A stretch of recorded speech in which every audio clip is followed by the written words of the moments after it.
Olá, bom dia, boa tarde, boa noite. Que alegria estar com você mais uma vez. Hoje o Torpedo 365 é o episódio 139.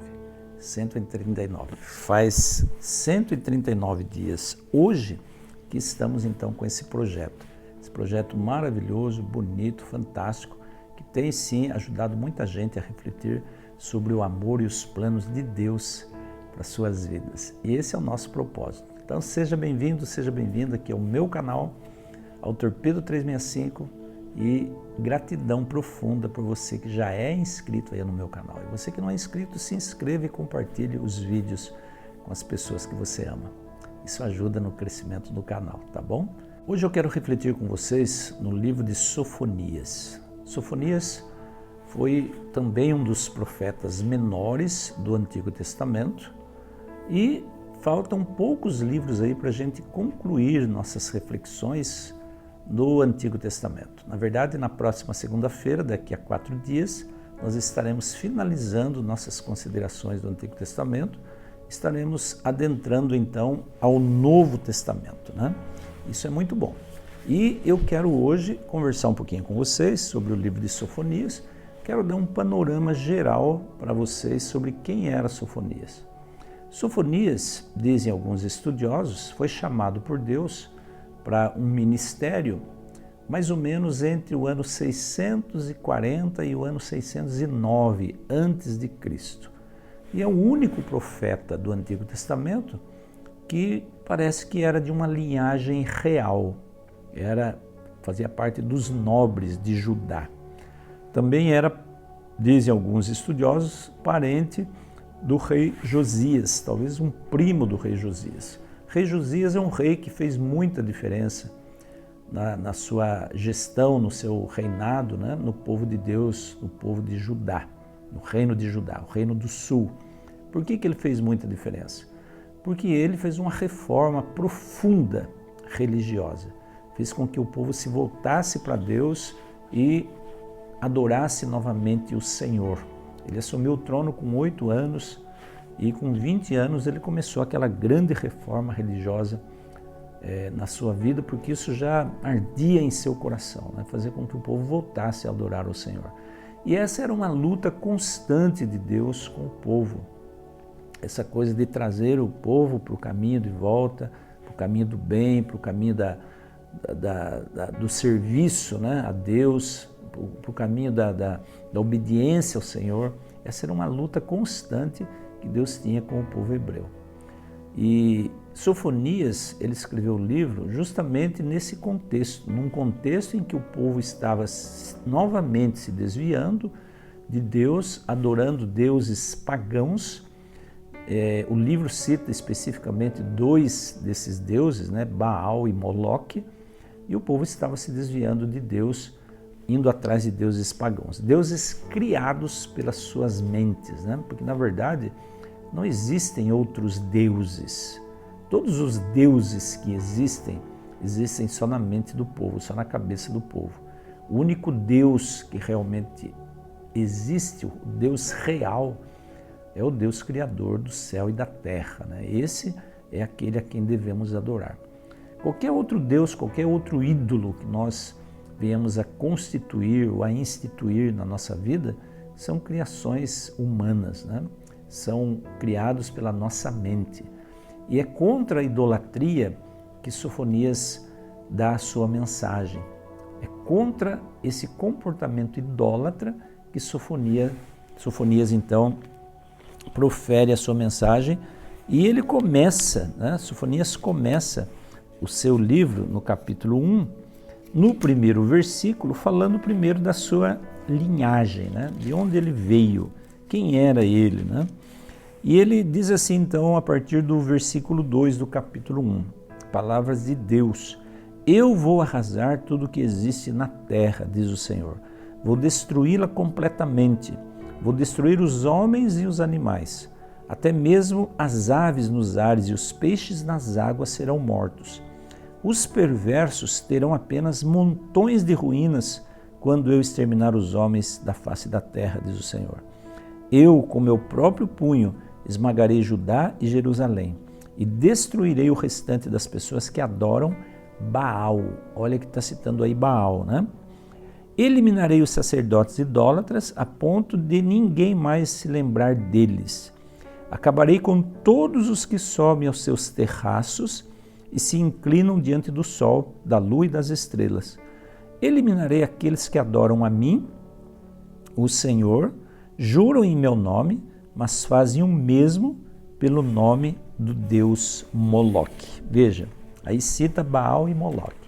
Na verdade, eu já disse aqui alguns torpedos atrás, quem era Baal? Baal nada mais era do que o deus que era o sol para eles. Eles deram o nome de Baal, porque para eles, na concepção daquele povo que adorava Baal, era o sol que dava vida, tanto para as pessoas como para as plantações e para os animais.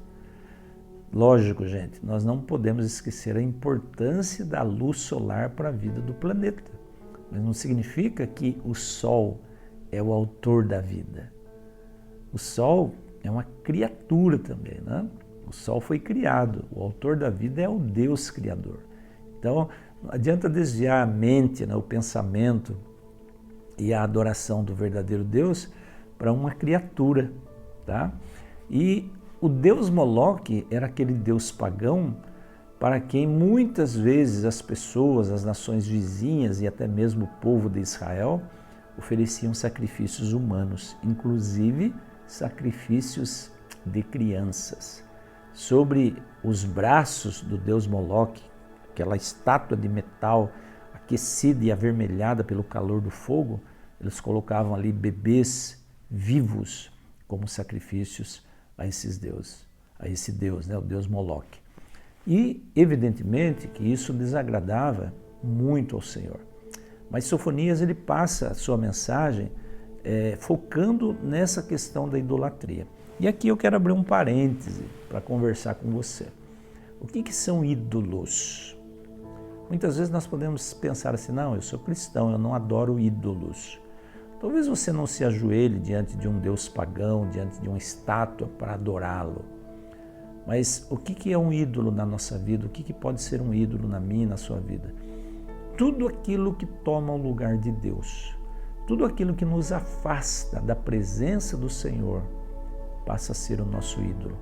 Se tomou o primeiro lugar na nossa vida, esse é o nosso ídolo. Então, o que pode ser o nosso ídolo?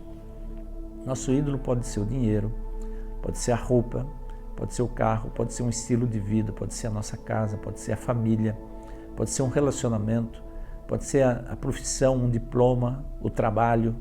Qualquer coisa que tende a nos afastar de Deus passa a ser o nosso ídolo. Então, quando Sofonias fala da idolatria do povo hebreu, nós também precisamos tomar isso como conselhos para nós hoje, né? Porque existem N formas de idolatria.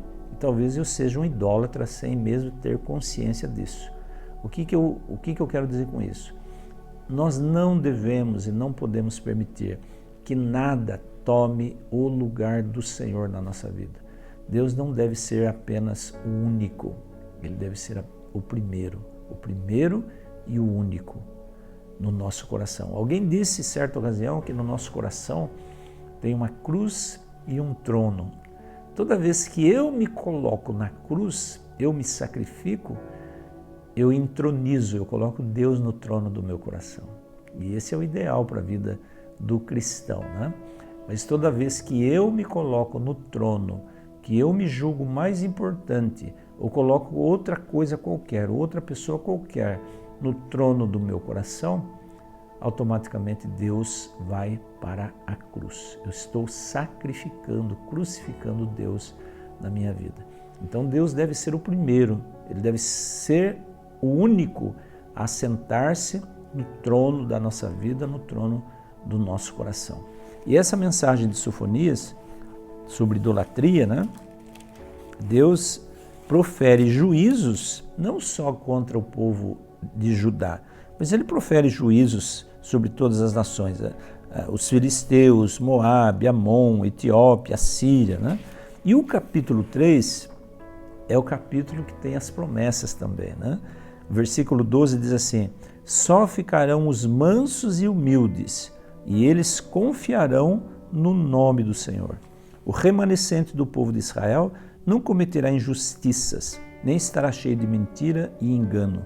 Viverá tranquilamente em paz e se deitará em segurança. Ninguém o assustará. Eu não sei se você tem percebido, mas quase sempre, né? Todas as vezes que Deus promete julgar, Deus promete cobrar os pecados do povo, das pessoas, Deus acaba por fazer uma promessa. Se você se arrepender, se você mudar de vida, você vai viver em paz. E aí faz a promessa para os mansos e humildes. Os mansos e humildes de coração. Tanto é que nas bem-aventuranças, lá em Mateus capítulo 5, Jesus diz, né? Bem-aventurados os mansos e humildes de coração, porque eles verão a Deus. Então, gente, sempre a promessa de Deus de juízo é acompanhada também de uma promessa de restauração, uma promessa de amor, uma promessa de paz, uma promessa de harmonia, uma promessa de vida em plenitude. E é esse o torpedo que eu quero deixar hoje para você, né? Que você fique com a promessa de paz, a promessa de Deus que fala de paz para a sua vida. Que você e eu nos apeguemos cada dia mais ao Senhor, certos de que Deus é o juiz, de que Deus vai julgar, de que Deus vai cobrar, mas também certos de que existe uma promessa para você e para mim, uma promessa de paz, uma promessa de harmonia, se formos mansos e humildes diante do Senhor, tá bom? Então fica com Deus, um forte abraço para você, Deus abençoe muito o seu dia, sua sexta-feira, e amanhã eu volto com mais um torpedo aí para o seu coração. Um abraço, beijo no seu coração e até lá, se Deus quiser. Tchau, tchau.